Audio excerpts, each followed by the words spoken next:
everybody, Zach with Southern Loon Retrievers here. This is Mallie's life. Today we're going to be covering is forced to water 4. Mallie's the point now where we're starting to lengthen her distance out between the pad on this side of the pond and the pile on that side of the pond. We've extended both distances from the shoreline to the pad and the shoreline to her pile. We're still sticking with white and black bumpers on the other side, mainly so she can still have the confidence once she gets to that side to know where to go. And again, it's a confidence building scheme. So when she gets over there, she has no problem finding it. She's not searching for it, losing confidence, and she knows where to go. If you remember from Force to Pile 3, our main focus was we were going to stop her. We were going to teach them how to tread water from the shoreline. That's how we introduce it with our pups. We don't stop them in the water. We walk them before we run. That's how we introduce it. We'll throw a couple of those in here today, maybe 1 or 2. All we're going to be focusing on today is lengthening our pup out today. We'll be moving the camera back, we'll be moving the pad back a lot. We're going to be extending our distance out here. We have a little bit of brush behind where the camera's at now. It's going to be considered an obstacle for a pup. Any terrain change, as small as it might be, whether it be, you know, cut grass to a higher length of grass. Oh man, heel. Good. Whether it be a change in terrain, you know, cut grass to high grass or moderate grass or rock outcrops or whatever it may be, is going to be an obstacle that your pup has to overcome, and you have to treat that. You have to expose your pup to that. So it's maybe a yard in width.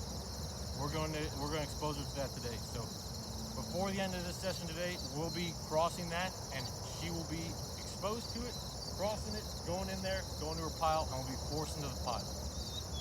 1 or 2 reps, like I said, we'll be stopping her at the edge. We won't be stopping her in the water where she'll be treading water, and when we'll cast, that will be coming up in a couple weeks. But today we're just going to be taking small steps and walking our way into this process. So let's get going. Now we're gonna decrease our pressure on her. Before we will give her 2 clicks or 2 nicks on the e-collar. This time we're going to give her 1, and we're going to go only to 2 verbal cues. So we're going to give 1 nick on the first cue and no nick on the second cue. Yep. Good. Dead bird. Back! Back!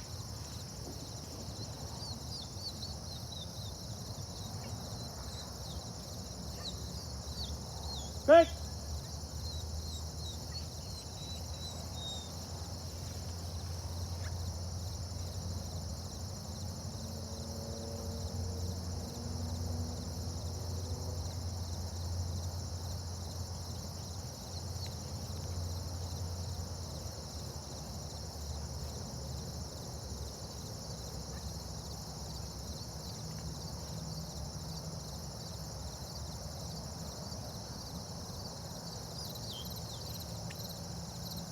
So as soon as she got into the water and we didn't give her that second nick or give her any more verbal cues like we were on Force to Water 3, she immediately turned around and looked at me.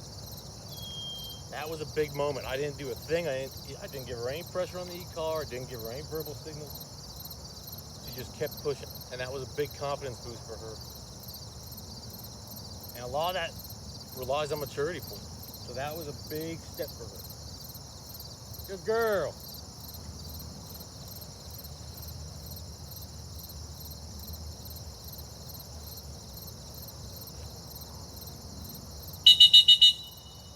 Good girl. Let's see if she jumps. You gonna jump? Yes, she is. I love it when they jump. Good girl, Mal.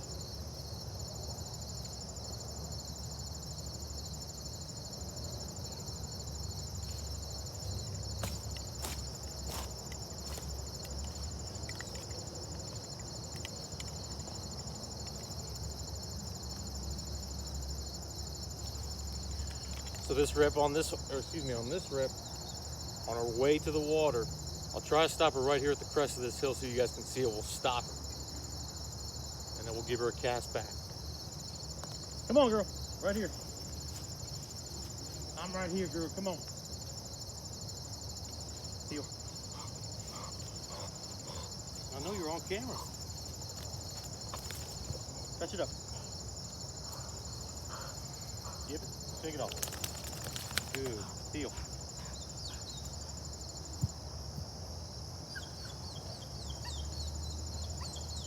Good bird. No ma'am. Good bird. Back.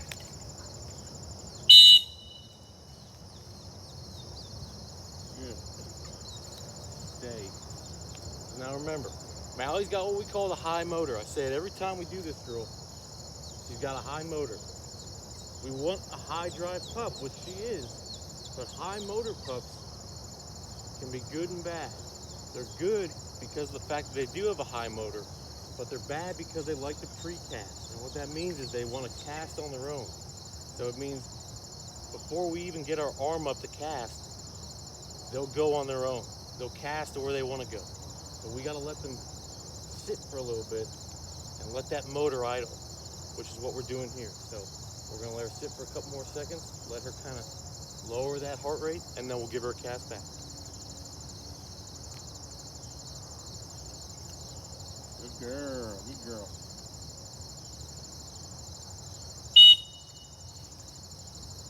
Good girl.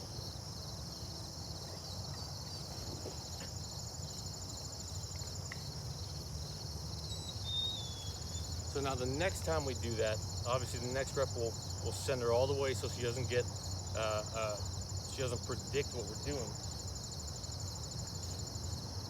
You know, I stopped her there so you guys could see what we're exactly doing in terms of stopping her.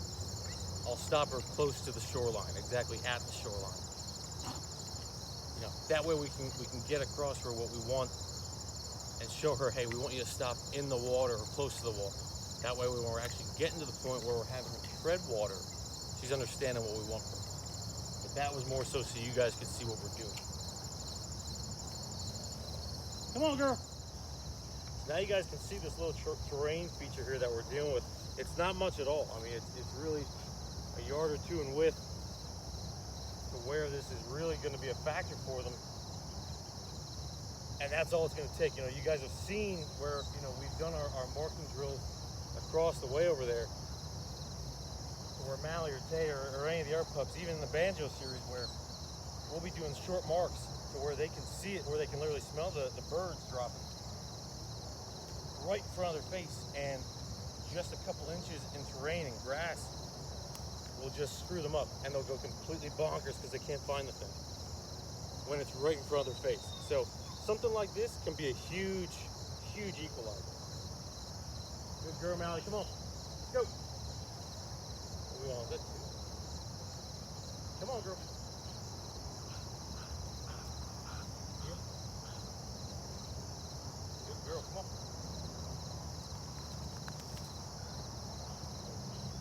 Yep. All right. This time we'll send her all the way.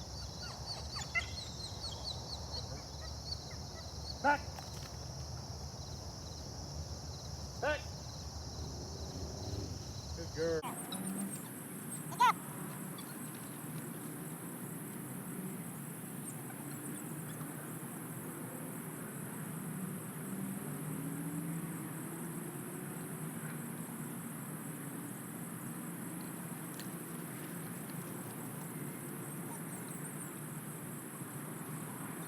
From pad to pile right now, it's 78 yards. And about 80% of that is swimming. A good rule of thumb for any time you're running pups, especially in the summertime and especially in the wintertime,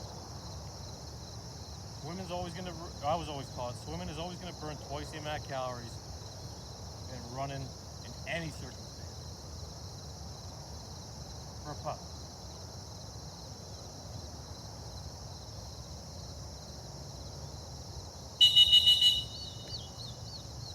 So we'll move the mat back now to where this is now going to become a different terrain feature for her. She's got to come out of this cut grass, go into the higher grass, go back into the cut grass, and then enter into the water.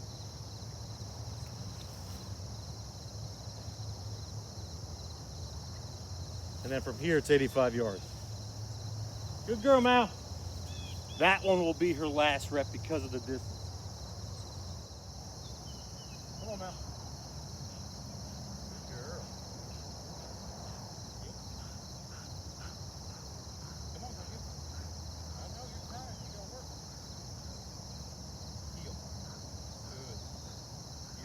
Shake it off.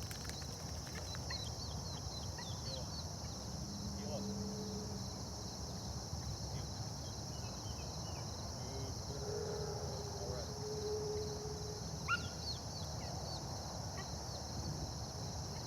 Jump in.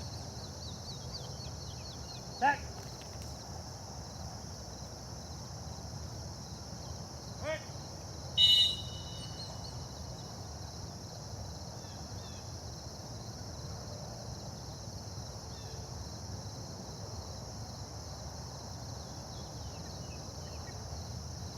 Good girl.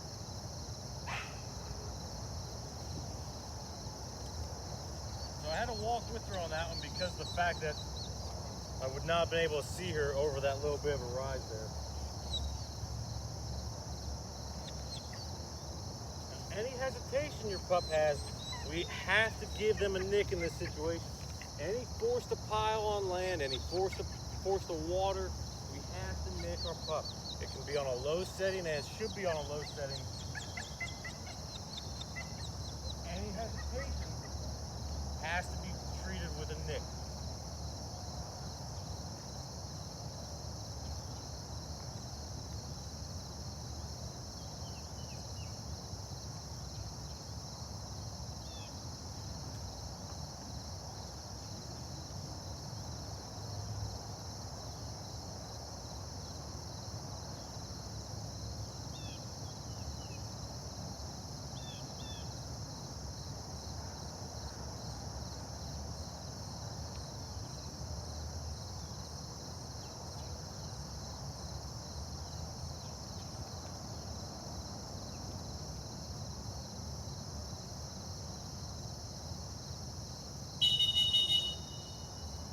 Good girl, all right.